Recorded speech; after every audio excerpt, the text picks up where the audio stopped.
오늘 우리에게 주시는 하나님 말씀은 신약 성경 디모데후서 2장 1절에서 4절입니다. 디모데후서 2장 1절에서 4절 말씀을 교독하겠습니다. 1절 제가 읽겠습니다. 내 아들아, 그러므로 너는 그리스도 예수 안에 있는 은혜 가운데서 강하고 또 내가 많은 증인 앞에서 내게 들은 바를 충성된 사람들에게 부탁하라. 그들이 또 다른 사람들을 가르칠 수 있으리라. 너는 그리스도 예수의 좋은 병사로 나와 함께 고난을 받으라. 병사로 복무하는 자는 자기 생활에 얽매이는 자가 하나도 없나니 이는 병사로 모집한 자를 기쁘게 하려 합니다. 아멘. 오늘 우리 교회가 33주년 창립 기념으로 하나님 앞에 감사 예배를 드립니다. 지난 33년의 세월 동안에 많은 시련도 있었고 환난도 있었습니다. 그러나 하나님께서 우리 교회를 지켜주시고 보호하시고 인도하셔서 오늘 이 자리에 이르게 하셨습니다. 하나님께 영광과 찬송을 올려드립니다. 또 박수 한번 할까요? 주님께 영광. 거기에는 여러분의 눈물과 수고와 헌신이 있음을 우리 하나님이 기억하시고 여러분의 믿음을 따라 여러분의 수고를 따라 하나님이 여러분의 가정과 자녀들에게 대대토록 복 주시기를 간절히 소원합니다. 오늘 우리 영광교회 속해서 이렇게 앞에서 뒤에서 때로는 물질로, 시간으로, 또 몸으로, 은사로 섬긴 모든 분들 주님께 영광 돌리고 감사를 드립니다. 우리 서로를 향해서 우리 축복하면 좋겠습니다. 당신 때문에 우리는 행복합니다. 우리 옆 사람을 먼저 격려하면 좋겠습니다. 여러분 때문에 우리는 행복합니다. 오늘 또 새로 오신 분들은 갑자기 이게 무슨 인사인가 하시는데 여러분들이 또 이 자리에 계셔서 행복합니다. 그리고 하나님께서 여러분이 가는 인생에 또 여러분이 또 사랑하는 자녀들의 인생에 영원토록 함께 계시기를 주의 이름으로 축복합니다. 오늘은 제가 33주년 창립예를 맞이하면서 제 마음 가운데 드는 생각이 다시 기본으로 돌아가야 되겠다 하는 그런 생각을 해보게 됩니다. 제가 2006년부터 영광교회 2대 담임 목사로 청김받아 섬기면서 세웠던 교회의 목표가 있습니다. 주부 안쪽을 보시면은 왼쪽에 오른쪽에 위쪽에 보면 교회의 목표가 있습니다. 뭐라고 되어 있죠? 행복하고 건강하고 거룩한 교회입니다. Happy, Healthy, Holy Church, 3H Church입니다. 제가 이 목표를 가지고 우리 영광교회에 부임했습니다. 사실 제가 세운 목표는 아닙니다. 이미 성경 안에서 나와 있는 하나님의 교회에 대한 목표입니다. 이 세 가지 목표를 지금까지 한 번도 바꾼 적이 없습니다. 그러나 이 세 가지 목표의 의미를 제대로 아는 분들은 얼마나 될까 하는 궁금한 생각이 들었습니다.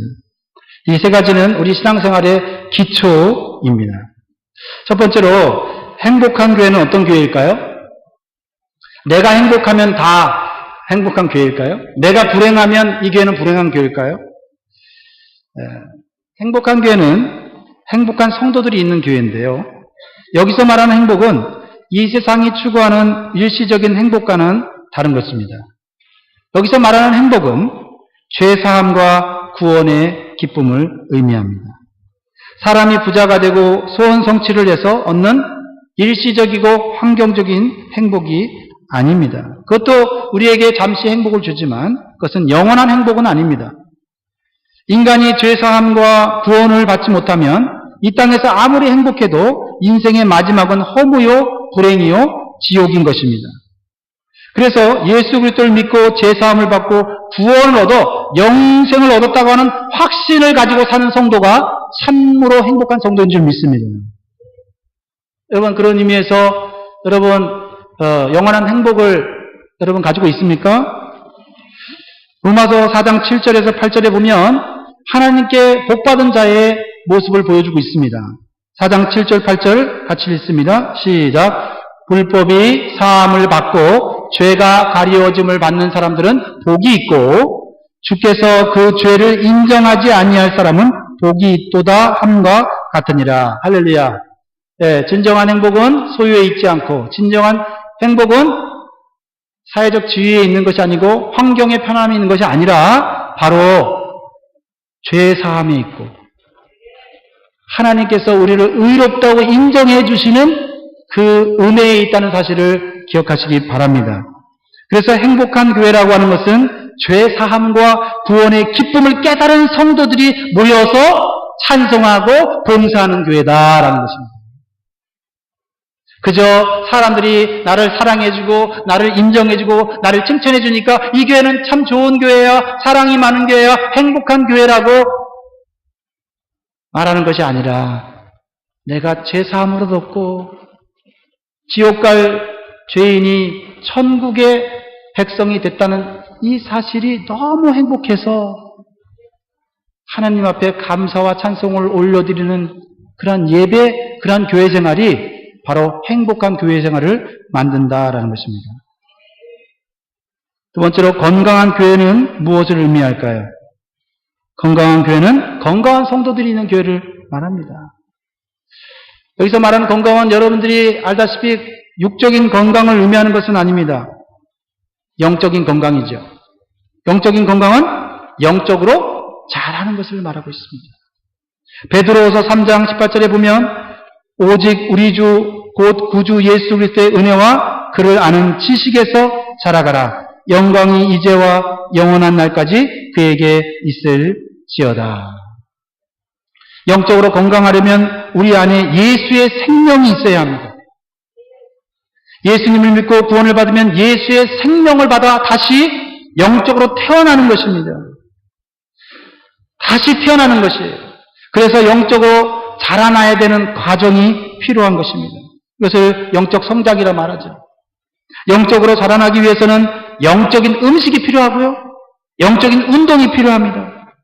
건강한 성도는 영적인 음식인 하나님의 말씀을 잘 먹어야 됩니다. 이거 잘 소화해야 합니다. 그리고 그 말씀의 힘으로 영적인 운동을 하는 거예요. 기도와 봉사와 전도와 선교를 말씀의 힘으로 잘 감당하는 교회가 건강한 교회인 것입니다. 물론 우리가 예수님의 이름으로 예수님의 능력으로 육신의 건강도 회복될 수 있고 우리의 환경도 복을 받을 수 있습니다. 그러나 진정으로 행복하고 건강한 교회는 우리의 영혼에 대한 관심을 갖고 그 영혼이 예수 안에서 자라나는 것입니다.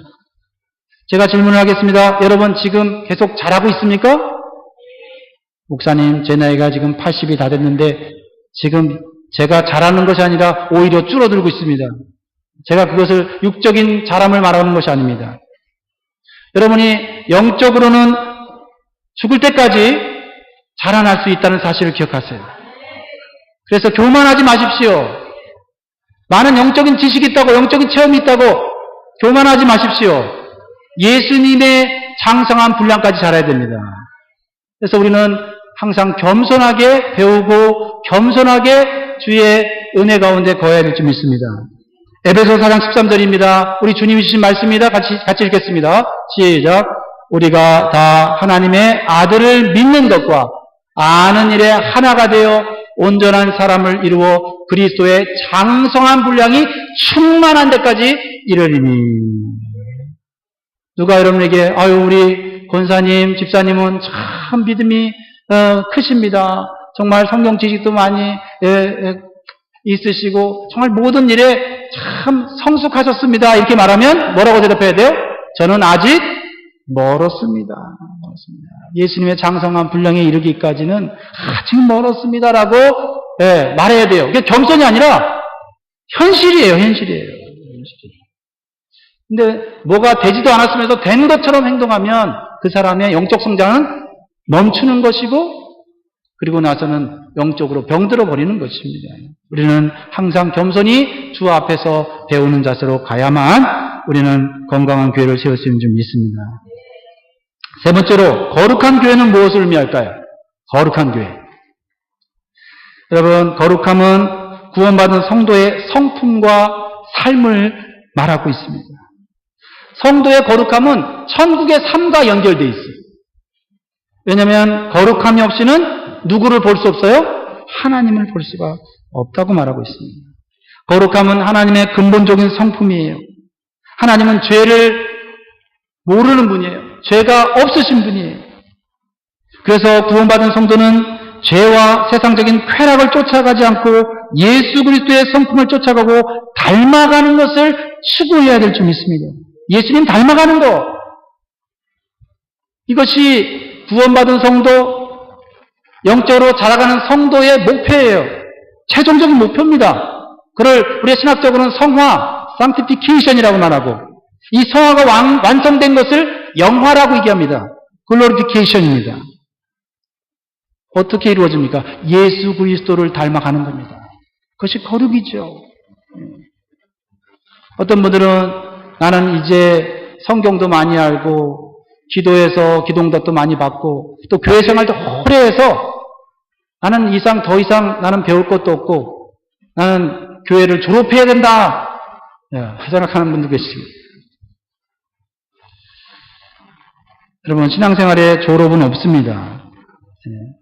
우리는 끊임없이 예수님을 닮아가는 훈련을 해야 합니다. 남들보다 앞서간다 할지라도 여러분 방심하지 마십시오. 마귀는 여러분의 그 약점을 파고들어서 여러분들로 하여금 죄를 짓게 하고 쾌락 가운데 빠지게 할 것입니다. 그러므로 우리는 거룩한 성도가 되기 위해서 반드시 누구의 도우심을 구해야 돼요? 성령님의 도우심을 구하는 그러한 겸손한 자세가 필요합니다. 우리가 점점 거룩해지지 않으면 결코 천국에 들어갈 수가 없습니다. 우리가 어떻게 거룩해질 수 있습니까? 마음 먹고 결심하면 됩니까? 아닙니다. 디모데전서 4장 5절에 하나님의 말씀과 기도로 거룩하여 지느니라. 그러므로 여러분, 우리는 날마다 하나님 앞에 우리의 내면을 오픈하고, 하나님, 내가 이 세상 살면서 하나님 앞에 나도 모르게 지었던 죄가 있다면 주님 발견하게 하소서. 오늘도 그 죄 때문에 망하지 아니하고 예수 그리스도의 거룩함을 닮아가는 삶이 되게 도와주옵소서 하는 이런 자세가 필요해요. 여러분, 거룩해진 사람들은 회개할 게 없겠지요? 그렇지 않습니다. 거룩을 추구하는 사람들은 죄를 회개하는 시간이 더 많아져요.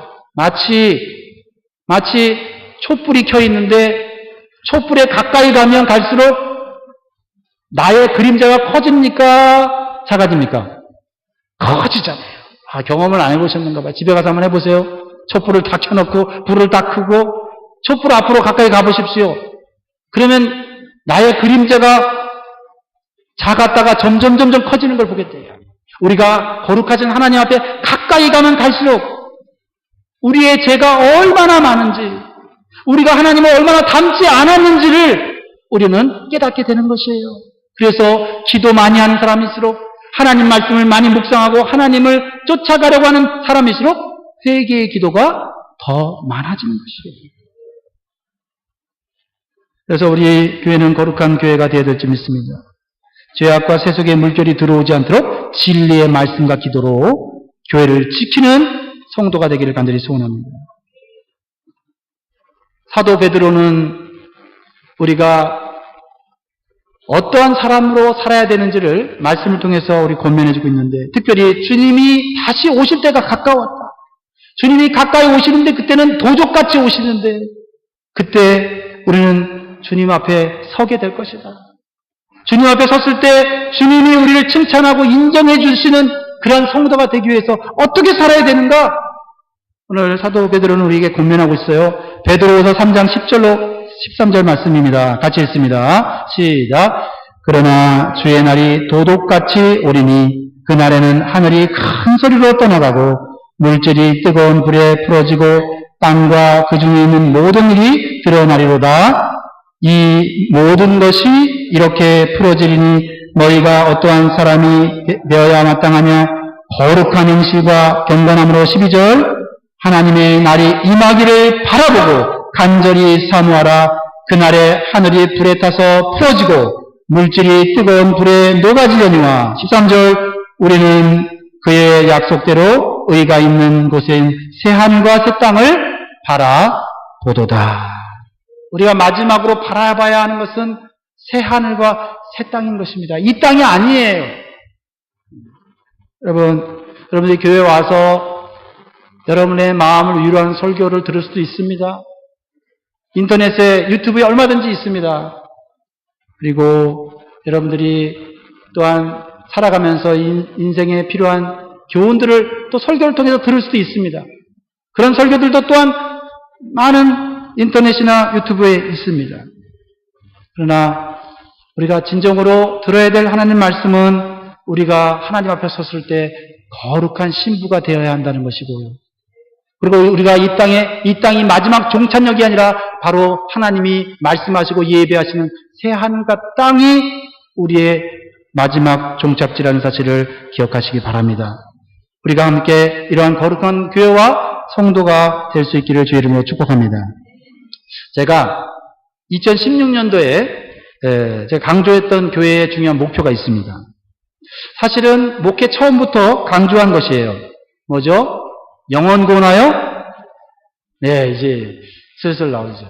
최근에 오신 분들은 아직은 익숙하지 않을 거예요. 영원 구원하여 제자 만드는 교회. 이것은 앞서 말한 세 가지 교회의 목표에 대한 근본적인 목표이기도 하고 사명이기도 합니다. 이번에 세가족 성경 공부를 하신 분들은 우리 마지막 5가에서 이것을 배웠습니다. 교회의 사명이 뭐고 교회의 목표가 뭐냐는 겁니다.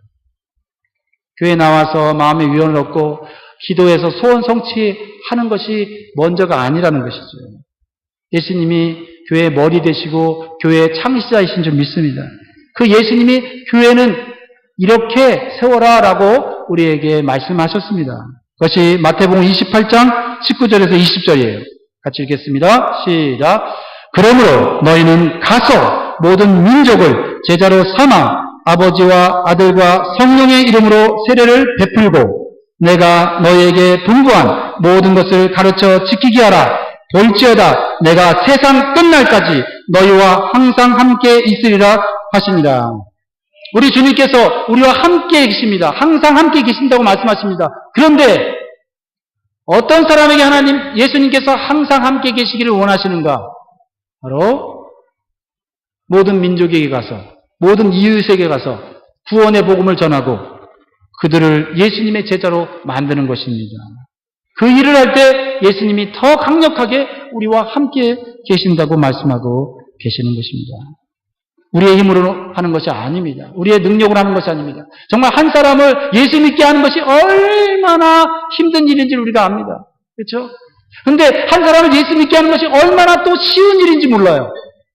어떤 사람은 30년을 기도해서 40년을 기도해서 예수 믿는 사람도 있어요. 우리 할머니 돌아가셨지만 우리 할머니 90세에 예수 믿고 돌아가셨는데요. 우리 아버지가 30년을 기도해서 우리 할머니가 예수님 믿었어요. 밥 먹을 때마다 아침 먹을 때 점심 먹을 때 저녁 먹을 때 하나님 우리 어머니 예수 믿게 천국 가게 해주세요. 이런 기도를 하셨거든요. 그런데요. 또 어떤 사람은요. 전도지 한 장 딱 전달했는데 그 전도지를 보고 읽고 눈물을 줄줄줄 흘리면서 그 자리에서 무릎 꿇고 예수 믿게 하는 사람도 있단 말이에요. 그러니까 우리는 우리의 힘으로 구원하는 것이 아니에요. 우리는 하나님 말씀에 순종해서 복음을 전하고 전도하는 거예요. 그러면 하나님의 때에 하나님이 그 사람을 구원하시는 줄 믿으시기 바라요. 제가 이 영원 구원하여 제자 만드는 이 우리의 교회의 사명에 대해서 2016년도에는 간단한 언어로 소개를 했죠. 간단한 언어. 무슨 교회? 네, 선교적 교회. 선교적 교회. 그렇죠? 미셔널 처치. 구원의 복음으로 모든 민족을 예수의 제자로 만들어 하나님 나라를 확장하는 교회가 선교적 교회라는 것이죠. 왜 우리가 이런 교회를 만들어야 할까요? 그냥 우리 예배드리고 친교실에서 밥 먹고 그리고 서로 오손도손 앉아서 대화하고 그냥 서로 그냥 격려하고 위로하면 교회 생활이 즐거울 것 같은데 왜 하나님은 모든 민족으로 가서 복음을 전하고 제자를 만들고 그들을 계속해서 양육하라고 말씀하십니까? 우리 주님이 명령하시는 것은 모두 다 우리를 행복하게 만들기 위해서 명령하시는 거예요. 저는 그것을 믿습니다. 거꾸로 말하면 하나님이 기뻐하시는 교회를 만들면 우리는 행복한 인생을 살게 된다라는 것입니다. 하나님과의 올바른 관계 속에서만이 참된 기쁨이 있고 참된 행복이 있습니다. 사람은 누구를 기쁘게 하느냐에 따라서 인생의 방향이 바뀝니다. 그리고 그 결과는 엄청난 차이를 만들죠. 사람이 태어나면 기본적으로 자기 자신을 기쁘게 하려고 그래요. 어린아이들 보세요. 엄마의 상황은 고려하지 않고 자기가 배고프거나 자기가 갖고 싶으면 무조건 울어 제끼잖아요. 그러면서 자기를 기쁘게 하려고 하잖아요. 우리가 자라서도 마찬가지입니다. 하나님 없는 사람들의 인생은 결국 자신을 기쁘게 하려고 사는 거예요. 경험적으로 볼 때 사람이 오직 자기만을 기쁘게 하려고 살 때 정말 기쁘던가요? 아니요. 기쁜 일보다는 슬프고 섭섭하고 고통스러운 일이 더 많잖아요. 오히려 성숙한 사람이 되어서 다른 사람들을 돕고 힘든 사람들을 도와주는 그런 사람들을 기쁘게 해주려고 할 때 우리의 삶에 더 기쁘고 좋은 일들이 많이 일어나는 것이에요. 이보다 더 큰 기쁨이 있어요. 그것은 우리 인간을 창조하신 하나님을 알고 그 하나님을 예배하며 하나님을 기쁘게 하는 법을 배우게 될 때 우리 인간은 진정으로 인간다운 인간이 되고 인간에게 허락하신 하나님의 영원한 복과 즐거움을 누리게 되는 줄 믿습니다. 그래서 이사야 43장 21절을 우리가 잘 알고 외우는 말씀이죠. 같이 읽습니다. 시작. 이 백성은 내가 나를 위하여 지어나니 나를 찬송하게 하려 함이니라. 하나님이 나를 창조하셨구나. 나를 창조해서 하나님을 찬송하게 나에게 삶의 목적을 줬구나. 이 얘기 뭐예요? 하나님이 나를 창조하셨고 그 창조하신 하나님을 기쁘게 해드릴 때 우리의 인생에 노래가 그치지 않는 거예요. 행복이 그치지 않는다는 얘기입니다. 사랑하는 성도 여러분, 우리가 하나님을 기쁘시게 하는 일에 우리의 인생을 사용할 수 있기를 주의 이름으로 축복합니다. 오늘 본문 속에서 사도 바울은 하나님을 기쁘시게 하는 성도의 모습이 어떤 것인지를 보여주고 있어요. 오늘 한 가지만 나누려고 합니다. 그 한 가지는 뭐냐면 하나님은 우리가 은혜 속에서 강해지는 것을 원하시고 기뻐하세요. 자, 1절. 디모데후서 2장 1절 있습니다. 자, 오늘 이 말씀 속에 담긴 뜻을 우리 같이 나누겠습니다. 시작. 내 아들아, 그러므로 너는 그리스도 예수 안에 있는 은혜 가운데서 강하고. 이 세상은요, 강해야 살 수 있어요. 여러분, 강해지십시오. 그래야 이 세상에서 살아남을 수가 있습니다. 그래서 사람들은 강해지기 위한 힘을 추구하고 있어요. 그 강한 힘을 추구하는 길은 여러 가지가 있죠. 원시적인 형태로 아주 오래전에는 육체를 강하게 단련하고 무술을 연마해서 아주 대단한 전사가 돼서 전쟁에서 이기고 승리자가 되면 그 부족의 그 나라의 뭐가 돼요? 왕이 됩니다. 그래서 수많은 사람들을 다스리고 통치하죠. 강함은 이 세상을 끝까지 살아남는 법이에요. 오늘날에 와서는 육체를 강하게 해서 세상을 호령하기보다는 돈을 많이 벌어서 그 돈이 주는 힘으로 강해지는 거예요. 또는 사회적으로 정치적으로 유명해지거나 높은 자리로 올라가서 권위와 권력을 행사하여 강해지는 것입니다. 그렇죠? 그 강한 자들이 지금 이 세상을 지배하고 있지 않습니까? 우리 주변에도 강한 자들이 우리를 때로는 도와주기도 하지만 우리를 괴롭히지 않습니까? 그래서 우리에게도 강하지 못한 것이 항상 열등감으로 남아있지 않습니까? 그런데 가장 큰 문제가 뭐죠? 그 강하다고 하는 자리가 오래가지 못한다는 거예요. 아무리 강력한 육체를 가진 사람도 언젠가는 늙고 힘이 빠지게 되는 거예요. 돈이나 권력을 가진 사람도 하루아침에 그 주인이 바뀔 수 있는 것이 이 세상의 모습이라고 하는 거예요. 그럼에도 불구하고 다른 길이 없으니까 일시적으로라도 강해지는 길을 선택하는 것입니다. 그런데 하나님은 오늘 말씀을 통해서 진정으로 강해지는 새로운 법을 우리에게 가르쳐 주고 있어요. 그게 뭐죠? 세상에서는 내가 강해지는 것을 추구하는데 하나님이 제시하는 방법은 내가 강해지는 것이 아니라 내가 오히려 약해지는 거예요. 이해할 수 없죠. 우리가 세상적으로 강해질 필요가 없다는 것입니다. 연약한 우리가 강하신 하나님을 의지하면 우리는 계속해서 강해질 수 있다는 거예요. 다시 말해서 내가 강해지는 것이 아니라 내 안에 하나님이 강해지는 거예요.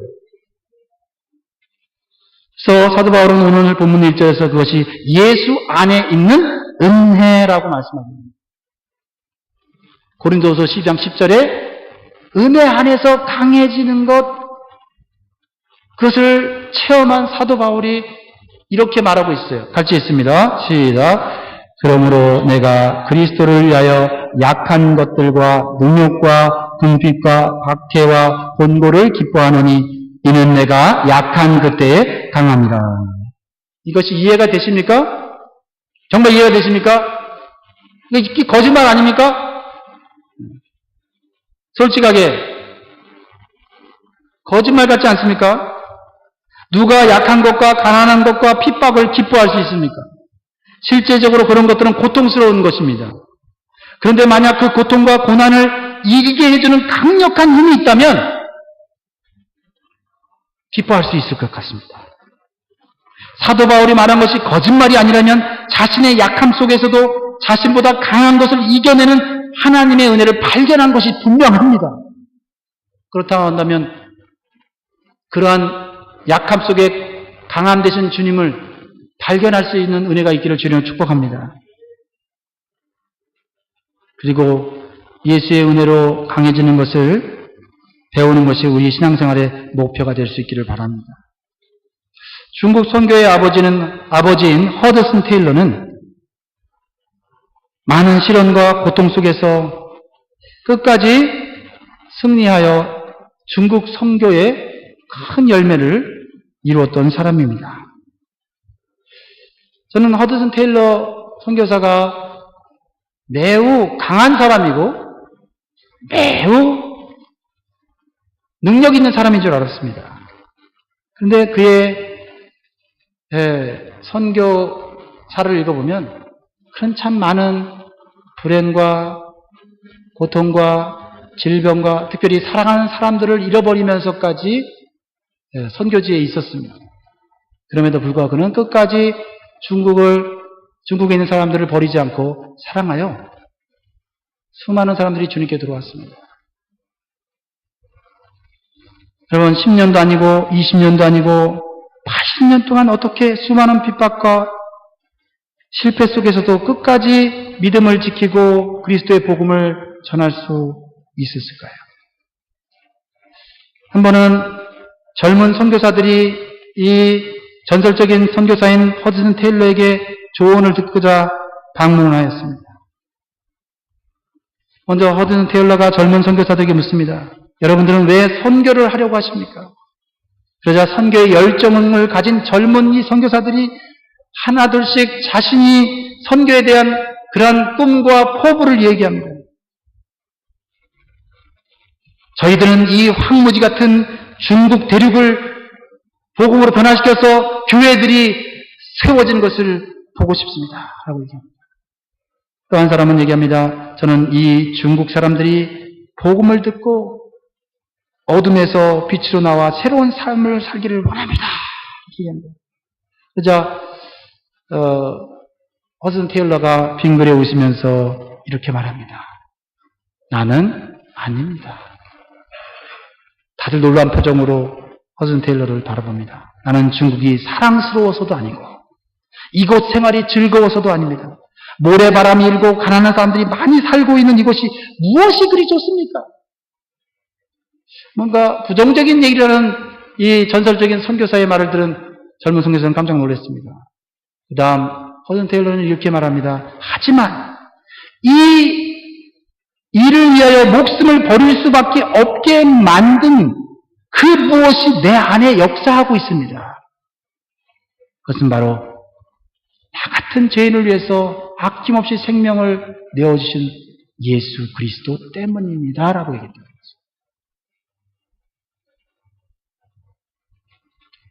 그래서 나도 그 은혜에 보답하기 위하여 그분이 원하는 것을 하려는 것입니다. 십자가의 사랑에 붙잡히면 조금도 사랑스럽지 않은 것을 그리스도로 말미암아 사랑하게 됩니다. 조금도 즐겁지 않은 것을 그 사랑으로 말미암아 즐거워합니다. 여러분들도 주님의 교회 사역하면서 그 사역을 하는 사람들이 항상 사랑스럽고 항상 아름다워 보입니까?